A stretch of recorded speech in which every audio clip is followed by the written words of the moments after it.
after much consideration, I think I can definitively say winter blows. Our Josh now, like 10 minutes ago, put out, I mean, I'm pre recording this, so it's Saturday.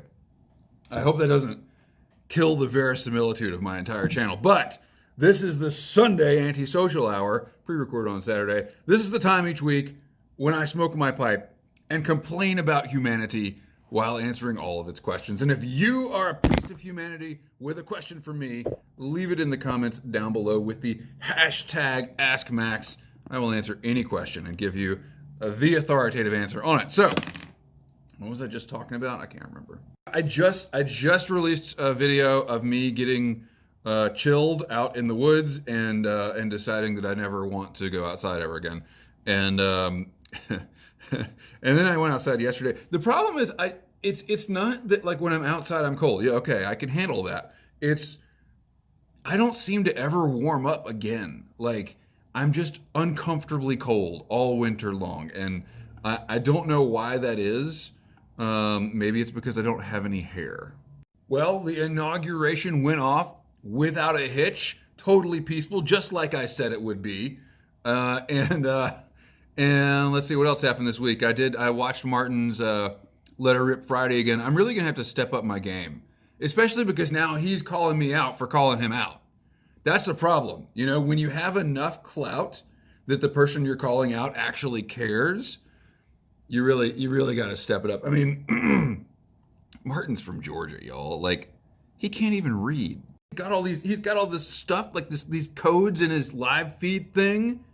How does he program that? Being from Georgia, and all these accessories. How does he read the instruction manuals? Just kidding, Martin. Just a little Southern state humor, competing for the top illiteracy rate in the country. Anyway, I think that's Mississippi, isn't it? I mean, look at the way the state is spelled, really. And this is why I will never be successful in life, because I'm going to alienate pretty much everyone that likes me. All right. So, yeah, no fireworks. No fireworks. Let's get to your questions. First, I'm going to favorite some replies here for the most recent video. Who are these people that they know when I put a video out? I guess there's like a notification system or something. I'm such a terrible YouTuber. I have no idea. I'm like, wow, something must be alerting these people that I've released a video. Thank you, Boca and Wildcat. And the Collapse Experiment says, for being a beast, your beard sure hides your three chins very well. Thank you. Howard asks Max, how often do you wash your mask? Or if disposable, how often do you dispose of it? I find that my masks kind of dispose of themselves, really. Like, the amount of masks that I'm getting ready to put on a mask, and I'm like, where is that mask? And then I find it's like on the floor of my car, like underneath the mud and the rusty flies from fishing. I'm like, yeah, I probably shouldn't wear that one again. And then I wear an N95. That I hope is an actual N95. But you kind of have to be careful where you buy them from. And I need to order more now that I think about it. But I wear N95s underneath a neck gaiter. So I figured that's like, I don't know if that's any more protection, but it hides the N95. N95s are ugly. They make me look weird, especially when I have not trimmed my beard in a while and the beard like sprouts out on the edges. I look like a total Ted Kaczynski crazy person. And so I wear the neck gaiter to hide that sort of like Unabomber unkempt look, which I'm really rocking here with the Build Carhartt hat. David, 35, 445, asks Max, how's she going, eh? Is this a Canadian thing? Should I know? I don't know a lot about Canadian culture. You guys are the ones that like, you run the Bulls every year, right? How about that? That's even better, right? So, over a pipe. Yeah, okay, so I knew this question was coming. And it only makes sense that it comes from Martin. What level shaman was the self-proclaimed horned insurgent at the Capitol? Does this give shamans a bad name? Should he be impeached from the order of shamanism? Number one, I feel like this needs some preamble. But first, I'm smoking my Benton Royce Bulldog, and in it is some tobacco. It's Charing Cross, GLP Charing Cross, and I feel like I'm kind of doing a science experiment. Hang on, my phone is trying to tell me something. Yeah, I don't care about that. All right, where I'm just like seeing how far I can freeze tobacco and still have it be smokable. I mean, the pipe gets down to whatever 20 degrees it is, totally fine. No problems. But the tobacco itself, it's a little bit sizzly. So now that we're all together in this moment in our zeitgeist, when our level of awareness of shamans is a little bit upticked because of this thing, there's a little bump in the amount of people talking about shaman on a daily basis. I have a long-running joke here that I am a level 50 shaman, and that is where I get all the wisdom, which I use to answer your burning questions, right? So every now and then, I do like to stop and explain that this joke is, the butt of the joke is the people like Shaman Guy who call themselves shamans. And just so you know, I'm checking the plural of shaman is shamans, not shaman. So, yeah, I live in Asheville, North Carolina, and you can't throw a dart at a map of downtown without hitting a shaman shop or some kind of weird mystical white person on some low level of hallucinogens, trying to monetize that into a business to sell things to tourists. You can't. It's a thing here. I just like to disclaim every now. I mean, I would think the level 50 part. The level 50 part would let you know that I'm not just another Ashevillean microdosing LSD and trying to sell some kind of mysticism. Yes, I'm making fun of those people, and I believe that I am well within my rights to do so because they are very offensively appropriating indigenous cultures and spirituality and stuff like that. So that makes it okay for me to make fun of them. Oh, disclaimer out of the way, shaman hat back on. That guy's like a level 2, man. I mean, seriously, when you have to actually wear horns, you're not out of the single digits. Like, once you get out of the single digits, you get real horns. It's not until like level 25 that you can make those horns invisible, so you can pass as a normal person again. I mean, that's kind of like the awkward. It's like shaman puberty. And yes, he absolutely gives shamans a bad name, like parading around the freaking Senate chamber with a spear. What? We've had this conversation before, but like last week, but I mean like every week. But what is wrong? What is wrong with these people? Say what you will about our previous president, but it takes some kind of unifying force to get like the Cliven Bundy types to parade around with that guy. Like there's some common denominator there that the president tapped into. You got to respect that, right? Freighter 109, while we're on the subject, asks Max to ask the witch. Remember, I know an actual witch, so if you ever have a question for a witch, you can hashtag ask the witch and I will forward it along. Freighter 109 wants to know if the witch is still doing witchy things. Yeah, she is. I mean, I don't really know the specifics of how it all works, but she's definitely still a witch. Boca to Boynton asks Max, why do shamans wear really neat shaman outfits like the dude who broke into the Capitol? See, I always tell my mom, I was talking about my dad, you know, like he really missed the boat by going with the whole Presbyterian thing. You know, you get the black robe and the clerical he could have been a shaman. He could have had such cooler outfits. You get an MDiv in shamanism. That's, I mean, you probably can, actually. Maybe I should look into that. That's my next get-rich-quick scheme. Did you see in the video about the grizzly bear scrotum fur earmuffs? Once that idea fails, I'll go right to getting my MDiv in shamanism. Cobbett of the Shire asks Max, Canon or Nikon or something else? Well, it depends on what you want to do. But I have always been a Nikon guy rather than a Canon guy, and the reason is entirely arbitrary. I don't know why I like Nikons better. They're pretty much the same thing. There used to be, back in like the late 90s, there used to be some differences in like autofocus technology, but a DSLR today is a DSLR. I have shot with both, but I've only shot with Canons a little bit, but long enough to know that I definitely prefer Nikons. But it's really just a handling thing. It's like I just like the way they work, and my hero, like when I was getting started, all my heroes shot Nikon because they were all a bunch of photojournalism guys. So I don't think it matters. I think that if you are, hang on, let me relight. If you're shooting a modern camera, the camera should be transparent to the image results. You shouldn't be able to look at an image and say, oh, this was shot with a whatever. Doesn't matter. However, mirrorless designs are the way of the future, I think.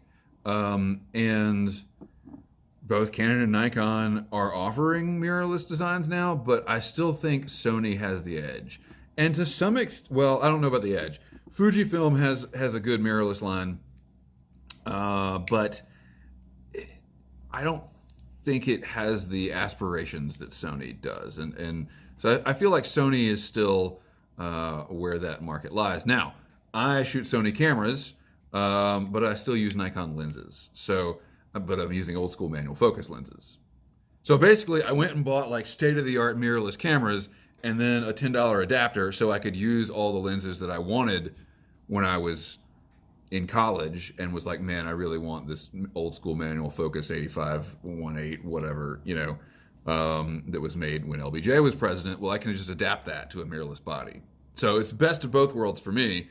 If I had to choose Nikon or Canon, it would still be Nikon. And these conversations always make me want to like Google up what the current Nikon SLR is, because every now and then I think about going back, or at least having a little bit like of my bag dedicated to Nikon autofocus. Because let's be honest, with manual focus, it slows you down, and if you're at a wedding, you need to be quick.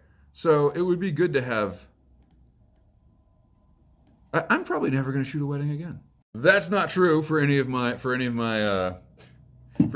clients that might stumble upon this video. I've got several weddings booked for 2021, and we just hope they can happen. Waiting on that vaccine, man.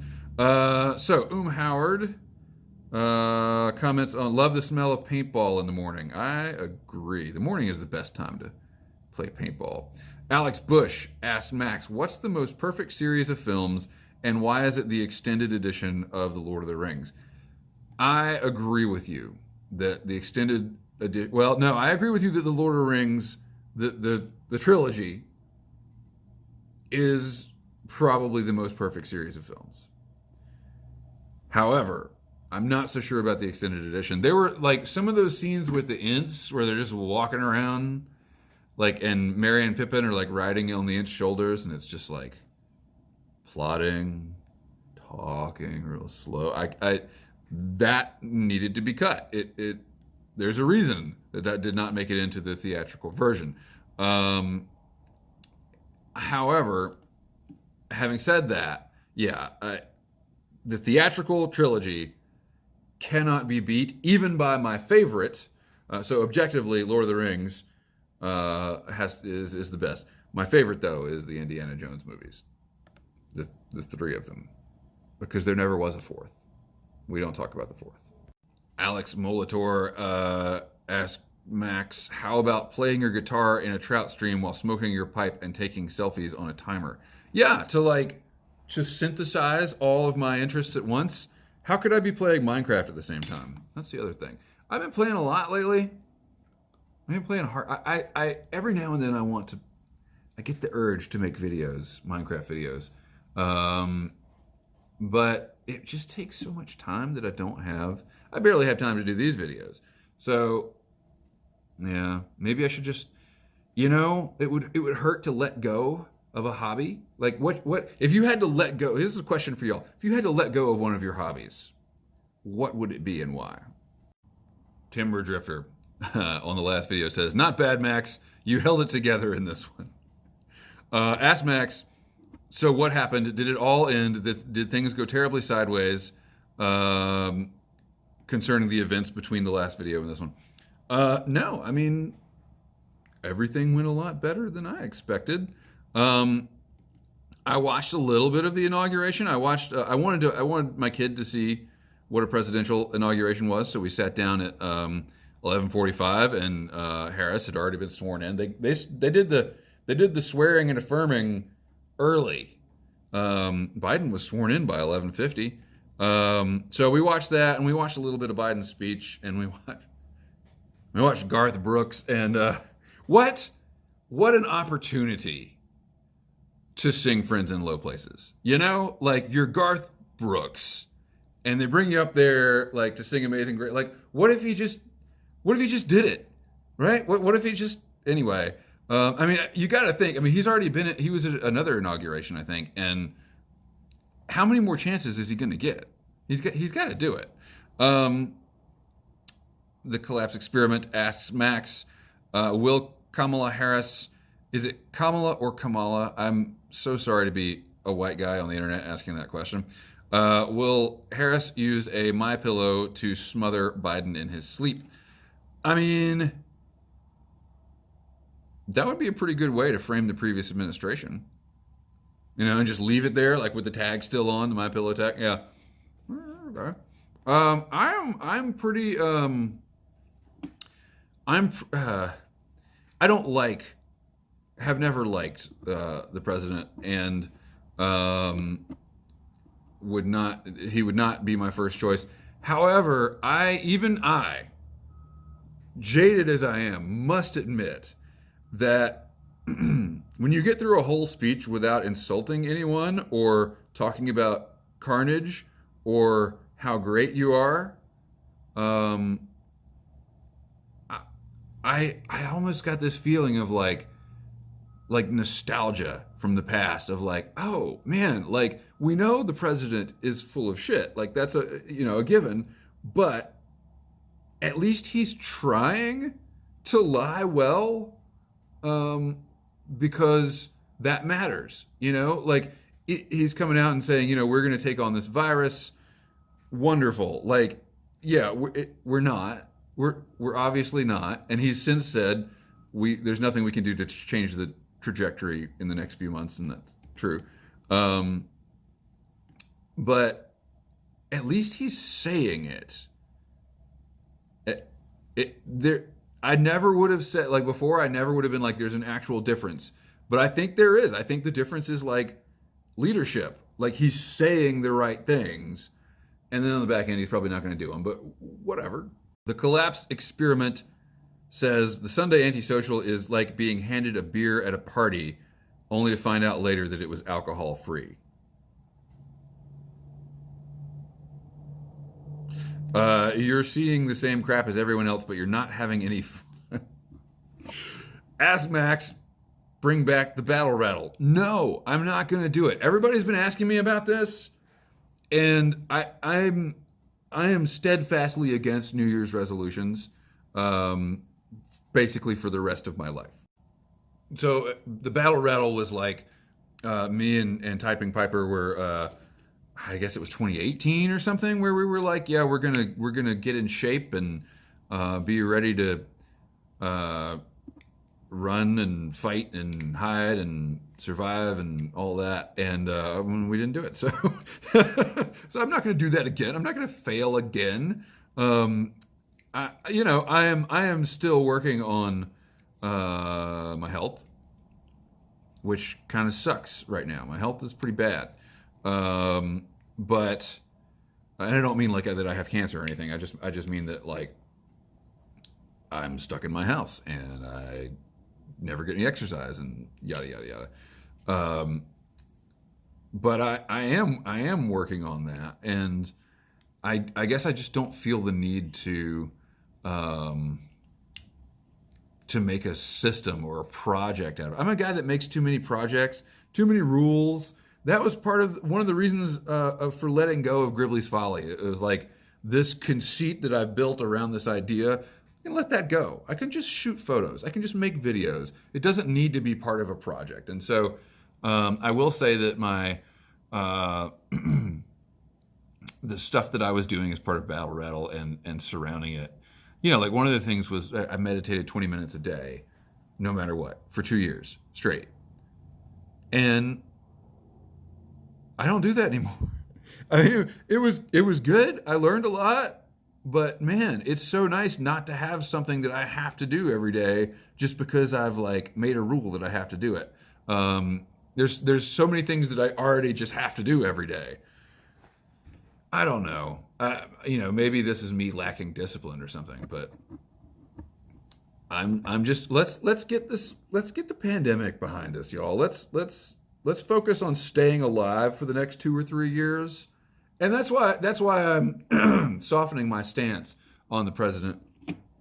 And he's never been my favorite, but like if he can just not screw things up for 4 years, this country will be in such a better position than it is right now.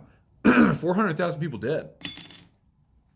400,000 people dead. Like all we have to do is not do that again. The Spanish flu killed 675,000. According to the CDC, and that was that in 1918 alone? No, that was the whole thing. So we got a ways to go. Man, if we can just like it. The problem is after a year of neglect of pretending the thing doesn't exist, it's very hard to put that toothpaste back in the tube and. I don't know if we're going to be able to turn it around. I definitely think we're going to hit 500,000, right? There's no way, like even with the vaccines, there's no way we're going to be able to slow it down fast enough. I know counting Martin. I know I have recently learned that 4 people I know have COVID or have had it. In addition to the other people I knew that had it. So it's still getting closer to home, I think, for all of us. And man, what do you do? You do the best you can. Oh, somebody asked something. Hang on. I was thinking of Howard's question about the masks. What do I do about my mask? And here's the other thing I do about my mask. I don't trust that they do anything. I don't. I think that they probably do something, and I would definitely rather, if I'm breathing heavily, I want to keep my body juices, my personal spray. What's the best way to? You just want to keep your droplets to yourself, right? And I definitely, like all the moisture that you feel on the inside of your mask is moisture other people aren't breathing in. So I think they're effective in that sense, but are they going to protect me if I'm in a room full of people with COVID? I don't really think so. And so, I think the most important thing is don't go anywhere. Like, don't do things. I'm not sure why why we're still having this conversation a year into this, but when I go to the grocery store, I'm in and out in like 15 minutes. I am, if I have to go, like normally I just order stuff online. Like I am trying to avoid the hell out of people, which is what I was doing before the pandemic anyway. So who knows? Well, I must say that my 1 New Year's resolution of smoking more is off to a pretty good start because this is probably my 4th pipe this year. That's way better than I did last year. Because I try to only smoke once a week. So usually it's when I'm making these videos. And I feel like that's within the realm of sanity given the whole situation. Anyway, this has been a very good bowl of frozen tobacco. So I don't know what that says about my science experiment. Maybe we should all be keeping our tobaccos in the fridge. What's the date code 030920? It's a date code. So I guess this was from March of last year. So not a particularly well-aged tobacco, but it's just right. It hits the spot. And I would recommend this. I think I would recommend this to anybody that's looking for a good medium to powerful English. I think it's like a good step up from something like squadron leader. Anyway, GLP's Charing Cross in the Bulldog. Thank you so much for watching, and I will see you next week, I hope. If not, I'll see you soon. Keep the ends out for the ties that bind.